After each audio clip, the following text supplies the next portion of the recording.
So, hi, it's the 10th of Tevet, which is a fast day. It's actually the fastest fast day in all of the Jewish calendar.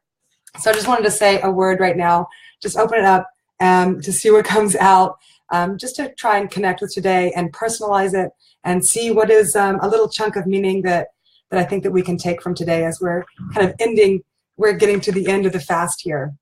So a couple of things about today commemorates. So on the one hand, it commemorates the beginning of the siege of Jerusalem, then the end leads to the destruction of the Jerusalem and the exile of the Jewish people. So this is sort of the beginning stage of that. It's understood as the siege of the city. The other big thing, one of the other big things that happens today is a commemoration of the tragedy of the enforced translation of the Torah, of the Bible, into Greek.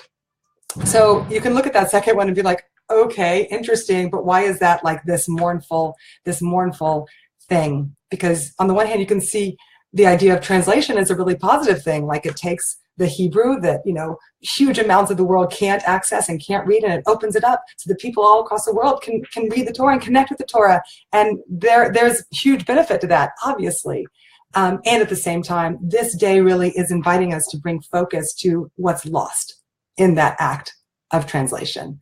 And I think that that's what I sort of want to try and tease out today, because I feel like so much of our lives, the biggest pains in our lives come from a place where we encounter the intranslatableness of our essence, the fact that we can't communicate who we actually are, and the fact that we can't actually see who our partner is or communicate clearly to the guy down the street, or all of the times that we have conflict and the pains that come through communication and miscommunications. This is one of the more painful areas of our existence, is the inability to really translate ourselves into another person's language. And George Steiner says in his book After Babel, he says that all communication is translation. All communication is actually translation. It's the translation from one language and one universe, one whole country over here of one person to another. And there's always going to be an act of translation in that communication. And there's something tragic about that and painful about that, which is how I'm kind of taking today, is to kind of look at my own life and see all the places of aches and pains that I hold when A, I'm not seen, or B, when the person I'm trying to connect to, I'm not seeing them. The Hebrew word for communication is tikshoret, which is so beautiful because it's based on the root of kesher, which means connection. And of course, that's why we're communicating, is because we want to connect to another person. But it also throws into contrast the fact that, well, you need the connection because you are separate. We're two separate entities. And of course, we want to communicate in order to bridge our differences. And so it's called communication, but it's really translation. There's always something lost in translation. I sit with couples and I sit with my own couple and my own relationship. And I'm trying to even think of one good example of like the tragedy of miscommunication, but I don't have one good example because I have a million examples, and they're all not good examples. I have a million examples from almost every interaction. So many of my interactions with my husband, with my children, there's a mismatch. So often this happens. And, on Facebook, we can talk about all the great things happening and all the wonders of the ways in which we're communicating and the good things that we're doing in our lives. But also we need to take space every once in a while to have a fast day, to have a day when we recognize the painful side as well, and the broken sides, and holding those, with compassion and gentleness. And I think that that's part of the invitation of today, is to say, yeah, it hurts. The original story of the first murder, right? What was the first murder? Cain and Abel, they both bring offerings to God, and Cain's offering is not accepted, and Abel's is. And so it creates such huge pain in Cain that he kills his brother out of jealousy. But that, I think, symbolizes so deeply what happens when what we have to give is not received.